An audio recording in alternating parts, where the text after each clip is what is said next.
বিয়ের পরে বউ যখন আমার বাসায় আসলো দেখতাম সারাক্ষণ একা একা বসে থাকতো, আর না হয় বেলকনিতে বসে বসে বই পড়তো। পারিবারিক ভাবে আমাদের বিয়েটা হয়েছিল বলেই হয়তো আমাদের সাথে অ্যাডজাস্ট হতে পারছিল না, আমি এটাই ভেবে নিয়েছিলাম। বিয়ের 2 মাস হয়ে গেল, মেয়েটা ঠিকঠাক মতো আমার সাথে কথাও বলতো না। বিষয়টা এমন না যে তার কোনো প্রাক্তন ছিল, তারপরেও কেন এমন করছে আমি সেটা খুঁজে বের করার চেষ্টা করছি। পরের দিন আমি ভাবলাম আজ তার জন্য একগুচ্ছ কাঠগোলাপ আর বকুল ফুলের মালা নিয়ে গেলে কেমন হয়। যেই ভাবনা সেই কাজ। বাসায় ঢুকে আমি একটু লজ্জায় লজ্জায় ভাব নিয়ে বললাম, এই নাও তোমার জন্য তোমার প্রিয় বকুল ফুলের মালা আর আমার প্রিয় কাঠগোলাপের ফুল। বউ সাথে সাথে বলে উঠলো, সত্যি আমার জন্য? ইস, কত সুন্দর মালাটা। আমি মনে মনে ভাবছি এইটুকুতে মেয়েটা কত খুশি হয়ে গেল, মনে হচ্ছে আমি তাকে কোনো বৃহত্তর ডায়মন্ড বা কোহিনূর গিফট করে ফেলেছি। এত অল্পতে তারা এত খুশি হয় কিভাবে? তারপর প্রতিদিন আমি সন্ধ্যায় বাসায় আসার পথে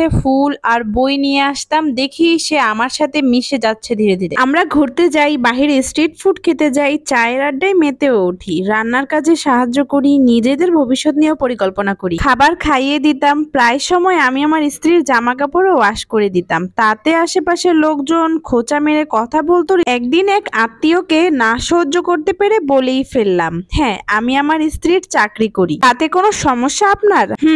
আমি আমার স্ত্রীর জামা কাপড় ওয়াশ করে দেই, তাতে আমার কোনো লজ্জা লাগে না, কারণ এই মানুষটা আমার কাছে এসেছে তার জন্মস্থান পরিবর্তন করে সারা জীবনের জন্য এসেছে। হ্যাঁ, আমি আমার স্ত্রীর রান্নার কাজে সাহায্য করি, তো আমার তো কোনো ইতস্তত বোধ হয় না, কারণ সে তার বাবা মা ভাই বোন ও 24-25 বছরের সম্পর্ক ছেড়ে আমার কাছে সারা জীবনের জন্য এসেছে। হ্যাঁ, আমি আমার স্ত্রীকে বাহিরে নিয়ে ঘুরতে যাই, কারণ সে আমার স্বপ্নের সঙ্গী, আমাকে সাহস দেওয়ার জন্য মেন্টালি সাপোর্ট দেয়। সে আমার সন্তানের মা। আমি তো মনে করি সন্তান জন্ম দেওয়ার পর প্রথম 3-4 বছর যে পরিমাণ কষ্ট নিয়ে সন্তান বড় করেন একজন স্ত্রী, বাবা হয়ে আমি আগামী 50 বছর করলেও তার ঋণ শোধ করতে পারবো না। আমি তো অফিস থেকে বাসায় ফিরে কখনো জুতাটাও ঠিক মতো রাখিনি, গতানুগতিক, কিন্তু সকালবেলা ঠিকই দেখি জুতা পরিষ্কার করে শার্ট প্যান্ট আয়রন করে রাখে। স্ত্রী বাপের বাড়িতে 3 দিন ছিল বলে আমার জীবন বেওয়ারিশ কুকুরের মতো হয়ে গেছিল। এই মানুষটাকে ভালোবাসতে বা কাজে সাহায্য করতে আমি লজ্জা পাই না। আমার পিতামাতাকে দেখাশোনা করা,